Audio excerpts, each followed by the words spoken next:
made a promise that as far as China's television is concerned in this election, we will ask the questions.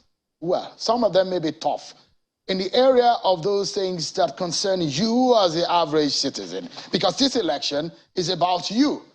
The politics is about you. Indeed, if it's about the people, then the politicians need to answer the questions that will benefit the people of Nigeria. So tonight, we'll touch on some of those issues at the very heart of this election, and they're already coming up. Last week, the All Progressives Congress APC and the presidential candidate of that party, Bola Tinubu, unveiled what they call the party's campaign action plan. The action plan, according to the APC, is for the transformation of the country. The 80-page document contains a multi-sectoral policy options. The target, quote, renewed hope 2023 action plan for a better Nigeria. According to the document, the former Lagos State governor says he would prioritize national security, the economy, agriculture, power and oil and gas, transportation and education when he's elected president, Buhari's successor. But that piece of document has generated criticisms across major opposition pillars in the country, and varying comments started pouring, especially from opposition figures. The spokesperson of the main opposition party, Mr. Debo Olugunagba, he says, and I quote him, he says, what is important in this campaign is that records count. In 2023, Nigerians are going to be interested in records. APC is not known to keep promises, and that is why they have been referred to as all promises cancelled. The party is in liquidation and they are dying in installments. And over the weekend, a former presidential aspirant of the PDP and a publisher, Mr. Dele Momodu, he wrote, he said, quote, at a time when the country is in dire need of clear leadership with vision and courage, all the APC seems capable of doing is to generally copy and paste regurgitated ideas of others with nothing original or breathtaking. Ashwaji says he knows the way. With due respect, he does not. On more than one occasion, he has advertised himself as the architect of the victory of the APC in 2015. Their party slogan then was change. In 8 years, they have not been able to change anything positively. Those are the words of Dele Momodu. But more criticism seems to have rolled in over the document the APC and Bola Tinubu have put forward as a blueprint for their party and their campaign council and how they will govern should they be re-elected next year, February. Mr. Festus Keyamo has since responded by releasing a statement. But tonight, let's talk about these issues. I'm being joined by the director of the APC Presidential Campaign on Public Engagement, Special Operations and New Media, Chief Femi Fani-Kayode, who is also a former aviation minister. He joins me live here in our Abuja studio. Thank you indeed for joining us tonight. Good evening. Thank you for having me. I guess you have a copy of that document. Yes. It's about 80 pages. And first and foremost, there are a few issues that pops out. And the question is how, because I probably will be speaking with 4 million of Nigerians. Well, that's my duty as a journalist. I'm the mouthpiece of the Nigerian people. And they will be asking the question, not what you want to do, or how you want to do it. First and foremost, you've promised Nigerians in that document that you are going to fully deregulate the downstream sector of the petroleum sector in this country. Can you tell Nigerians what exactly your campaign council meant by that? Well, I believe that we meant precisely what we said. Total deregulation, step by step. Of course, there are issues with that, because when you deregulate, there is some pain that is felt by those that have been affected by such deregulation. But our duty as a party and as a government is to ensure that those pains are ameliorated to a certain degree and a certain extent. So yes, that's the path that has been chosen. That's the way forward to effect what we believe will be the best thing for the Nigerian people. But whatever it is that may affect their fortunes in terms of hardship as a consequence of that policy will be looked into, and the necessary palliatives will be put in place to ensure that the pain is not too much. But as a policy, that really is the only way forward. So that's probably what I'll say about that for now. We have the right policy, the right objective, and we'll handle it in the right way. And that's the path, that's the only way forward. That's the only way forward for the sector and for our economy. Should your party win the election, you'll be taking that decision on behalf of the over 200 million Nigerians. Yes. And perhaps, let me ask you, you don't belong to that ladder or the cadre of the Nigerian society that feed with $1 or less than $1 per day. Perhaps you may not be able to understand just how much pain some Nigerians are feeling today. And if you're asking Nigerians that more pains are coming, is that fair? Well, it's fair simply because the pain is the pathway to great success and bliss. And that's the message that has to be pushed across. Yes, there will be pain.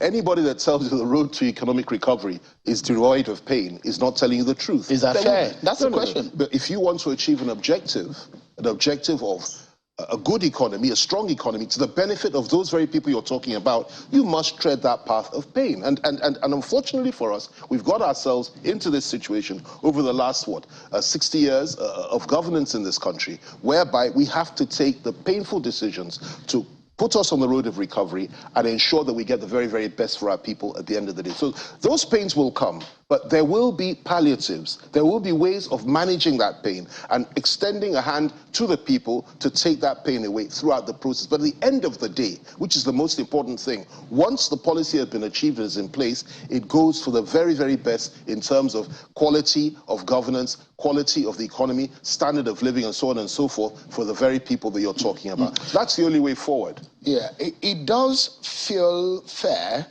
if it's been analyzed. But for those who are feeling the pinches, for those who are feeling the pain directly, might see it differently.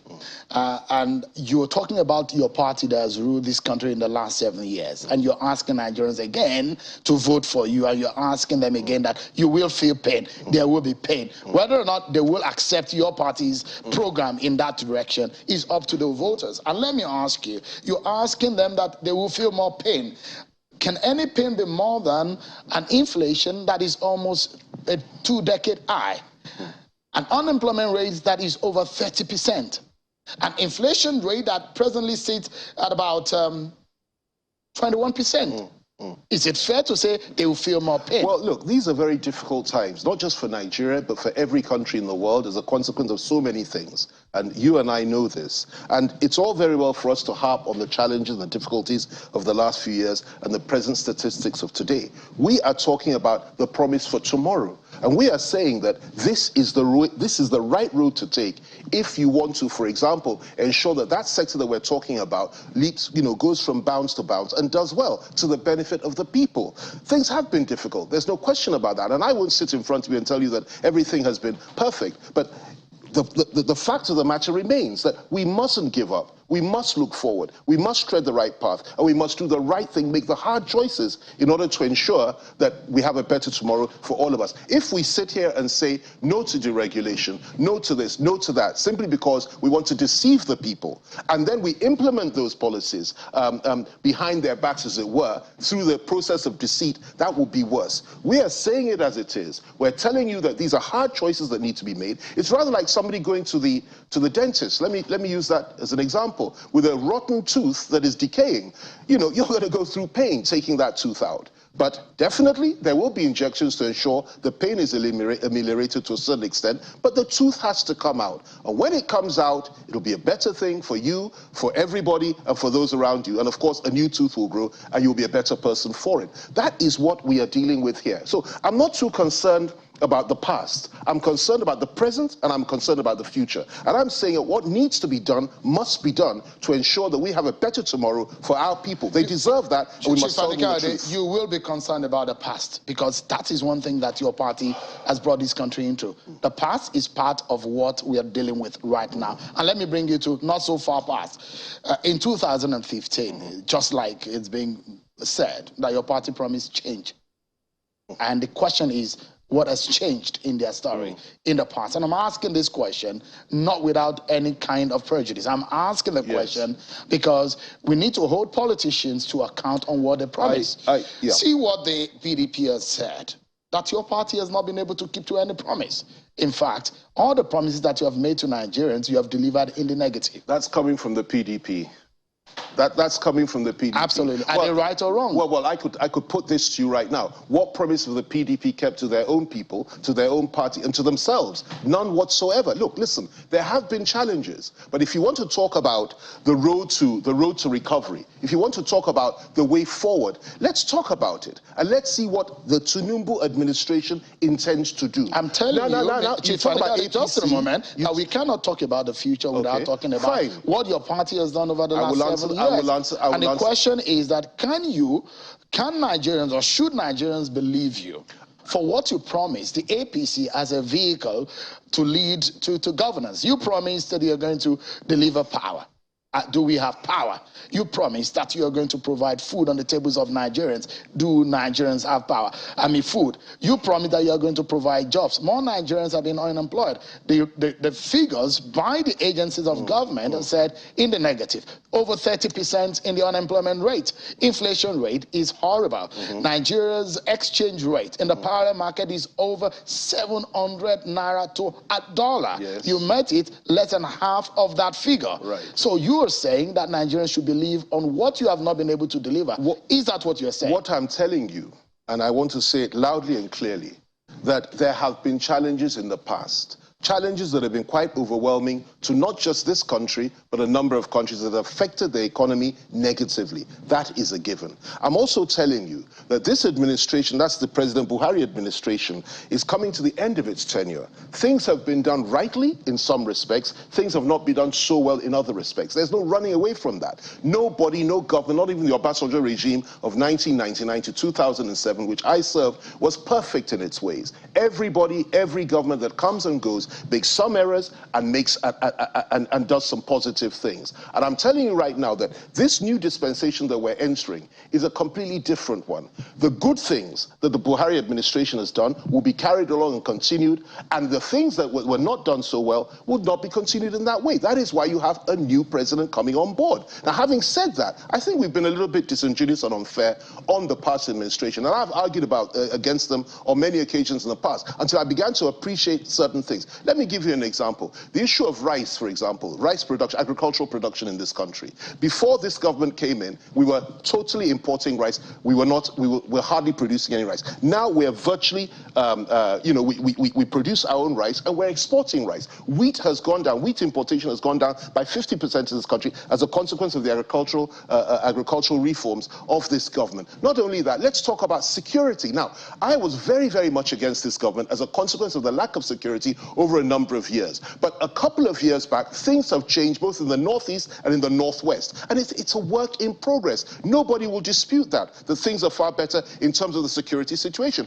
And the terrorist groups that we were all terrified of and we're complaining about, which up until 2 years ago were not even labeled as terrorist organizations, have been labeled as terrorist organizations by this government, and they are fighting them head on. So there have been challenges in the past. It has not been 100%, but certainly I will tell you this, that more things have been done right than we had thought before, and we have to hold on to that and build on it and go into the future. What you need to understand is that if you give this country over to the People Destruction Party, you are going to have hell over the next 4 years, simply because they don't keep their own promises to themselves, let alone to the people. They've reneged on their own constitutional provisions in terms of where the presidency will go. They've reneged in terms of power shift. They've reneged in terms of everything they've said, and that is self-evident in the activities of the party itself if you look at what's going on, which is why 5 of their governors have said, no way, we're not going to support Atiku. You need to judge them by what they do to themselves before you talk about what they're going to do to the country. By way of contrast, look at what has happened in the APC. Of course there are differences within the APC, like any other party, but we cover those differences, we work out those differences behind closed doors, we go forward together united,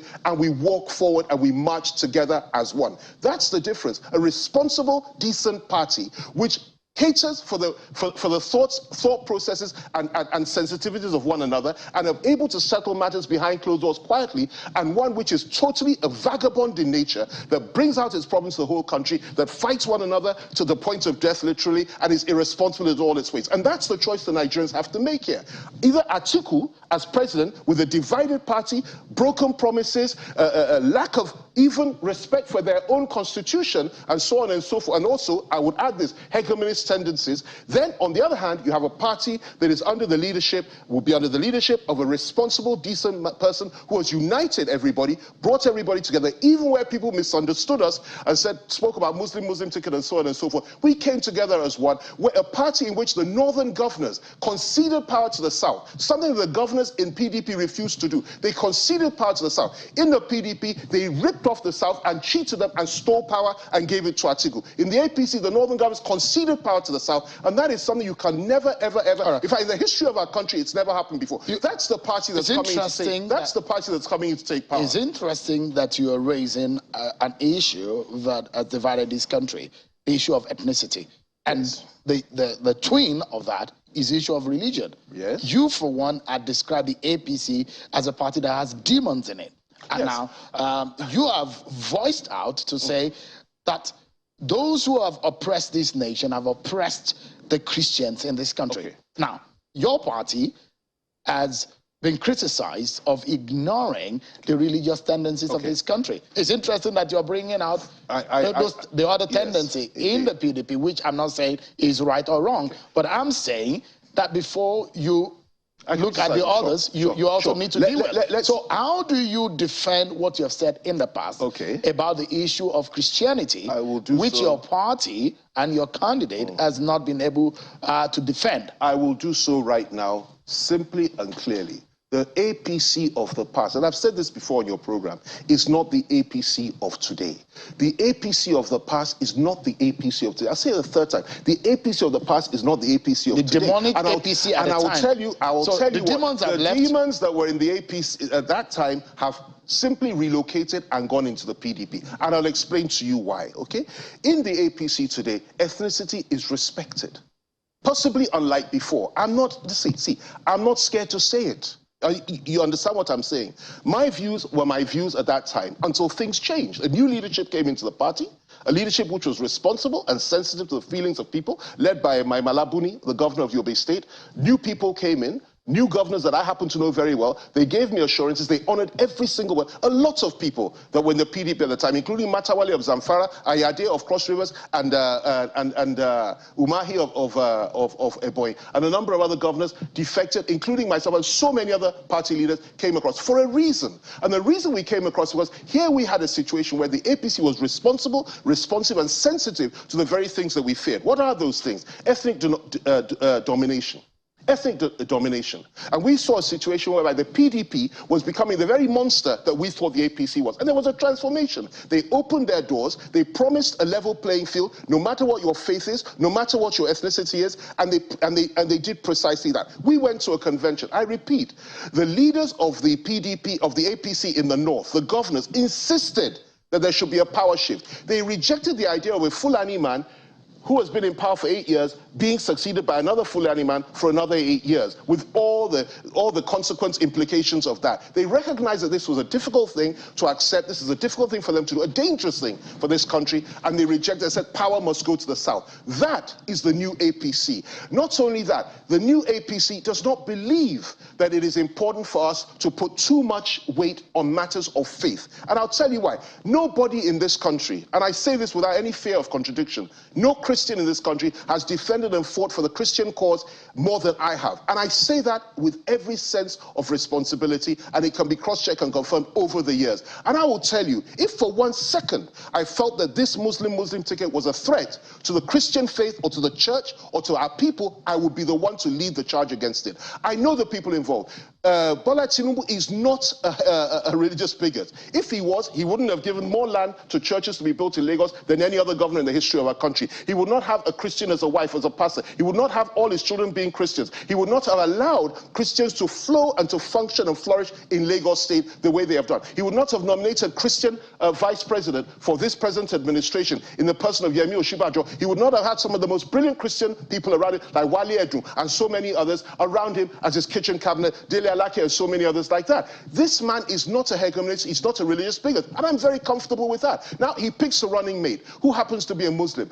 Those, I believe, that are the true heroes in this equation are the Christians that have said, listen, we're prepared to say, in the name of political expediency, to bury the issue of religion and go forth to ensure that we win the election. If we do not win the election, if we do not manage to get power next year, it becomes a matter of danger for the entity, for the whole of this country. Why do I say so? The unity of this country. Why do I say so? Let me tell you this for free. The overwhelming majority of Nigerians, the overwhelming majority of the people of this country do not and will never accept the idea of a Fulani to Fulani transition. It is unacceptable simply because it would simply mean every other person is a slave. And that is what we're fighting against. And what do you do to counter that? You must ensure you make concessions of your own. If it means you concede the issue of vice presidency, which is essentially a spare tire, okay, has no executive power except what the president designates. If that's what it takes, fine, that's what it takes. And the real heroes in this fight are the Christians that have said, I will not be bowed or cowed or fooled by those other Christians that say this is some kind of Islamic agenda, that I will be part of this fight, I will ensure power comes to the South, and I will ensure we have a bigger and better Nigeria. So the issue of religion in your party is of a less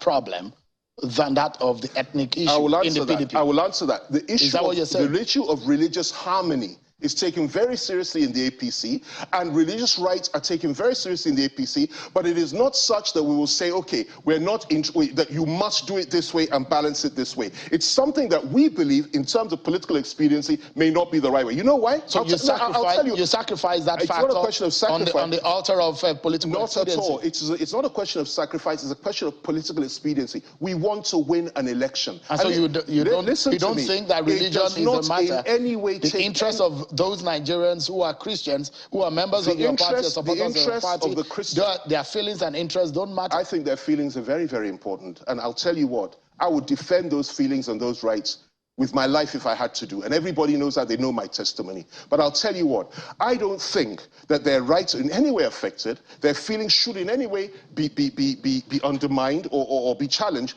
by this ticket once they understand what is going on. It's a question of explanation. It's not a question of what is right or wrong. You make a choice. The candidate made his choice. He has given his assurances. He has people like me around him and a number of others that are solid planks in the Christian community that will not even allow him to do some of the things some of his detractors are saying. And you think that this might cost your party or may not cost your party the election? I believe this. I believe what he has put in place is going to ensure victory for us. And there are many reasons for that. But let me make this very, very clear. It does not derogate at all from the rights of Northern Christians or anybody else. If it did, I will be the first to say so. Let me tell you, the most important thing for the benefit of the Christian faith and the church in this country is to have good governance and a righteous leader, and to put everything in place that our country moves forward, where rights of various faiths are protected. And the only way you can assure that is a Tinubu presidency, and you must make sure he wins. With the Atiku presidency, you're going the other way. You're going down and down and down the road of ethnic hegemony, and nobody wants that. So we'll take a break, but before we go into that break, yes, I'd like to ask you, you were a youth leader in the Third Republic of a political party, and you are NRC. By now NRC, and you were familiar with some of political documents. When you saw the document of your party, does it resonate to you that this looks like something you've seen before?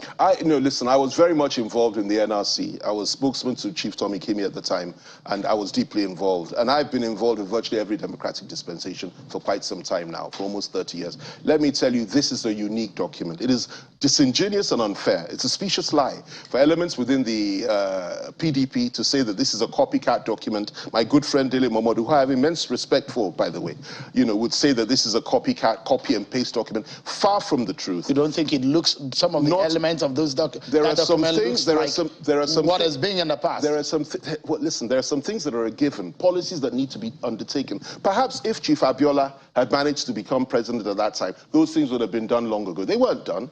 The fact that they weren't done doesn't mean to say we should not advocate such policies again. These are the right things to do. If they offered it at that time, they failed. Doesn't mean we shouldn't offer it today. This document, this manifesto, provides a remedy for our challenges today. It has nothing to do with the past 30 years ago. This is for today. It's the right document, the right time, put forward by the right people, and by God's grace, we shall form the next government in this country next year. There are a few more questions I have for you, Chief Fani-Kayode. Quick one, because we have just limited time left. Yes. You touch on the issue of security. I will not be able to go away from that if we don't give you opportunity to clear the air about what you said on security.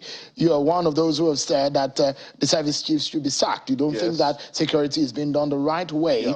And you were talking about the state of security earlier. Let me respond. Is it right for you to have said that? Let me respond to that. I said that the security chiefs ought to have been sacked at the time of the Kuje prison break, and I stated my reasons. They responded, they rejected my submissions, but the good news about this is this: they went to work.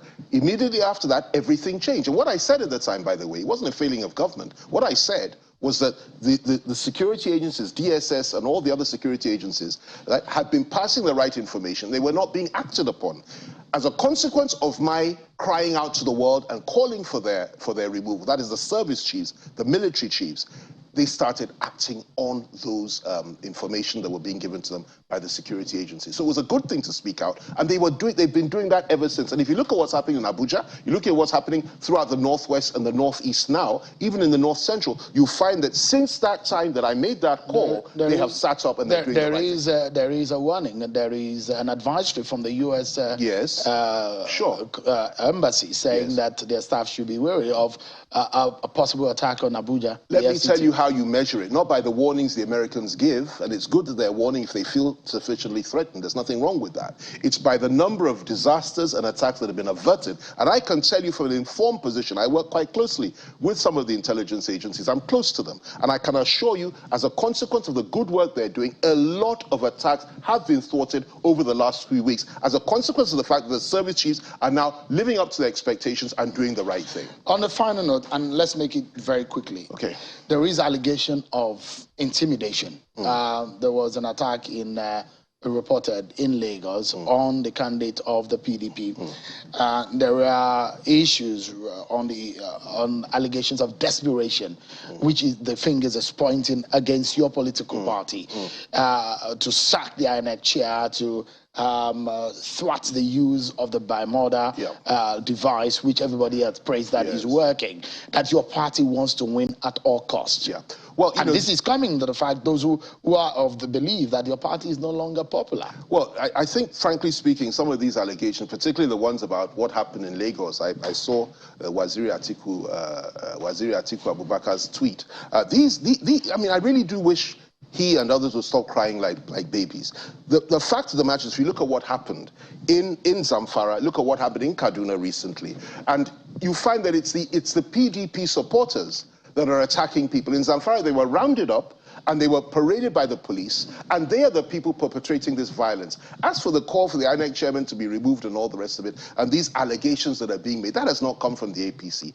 These are the rantings, and these are the crying, the cries of people that know that they are heading for defeat. They cannot control their own party. They are divided. They have violated every rule in the book in terms of political cohesion. They have disgruntled members. They have alienated their party leaders, including governors, and they are heading for defeat. It's like an iceberg approaching the tropics. They are melting by the day, and they are threatening, crying, saying all sorts of things in order to prepare the country for their imminent defeat. Is your party afraid of the Peter Obi factor? Why would they be? I think it's a good thing he's coming out, but there's no way he presents a threat to the PDP, to the APC. He presents a threat to the PDP in terms of second position, perhaps, or third position, but certainly not to the APC. Chief Femi Fani-Kayode, thank you so much indeed for your time tonight. I appreciate your time. Thank you very much.